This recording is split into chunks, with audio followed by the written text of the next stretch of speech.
सध्याच्या जगामध्ये ताणतणावाचं प्रमाण खूप वाढलेलं आहे, तर ह्याच्यावर उपाय म्हणजे आपण ध्यान करू शकतो.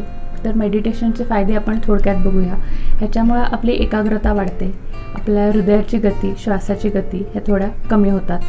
त्याच्याबरोबर आपल्या इम्युनिटीसुद्धा वाढायला मदत होते आणि मुख्य म्हणजे आपल्या रक्तातलं कॉर्टिसोल हार्मोन पण कमी होतं.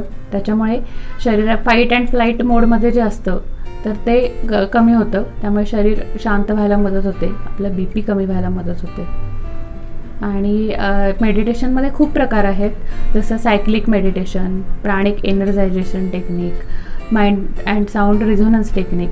तर हे सगळे मेडिटेशन्स आपण आयुर्वेद हेल्थकेअरमध्ये पण घेतो. अधिक माहितीसाठी आपण आयुर्वेद हेल्थकेअरशी संपर्क साधू शकता किंवा आपल्या जवळच्या डॉक्टर आणि योगा टीचर्सचा सल्ला घेऊ शकता.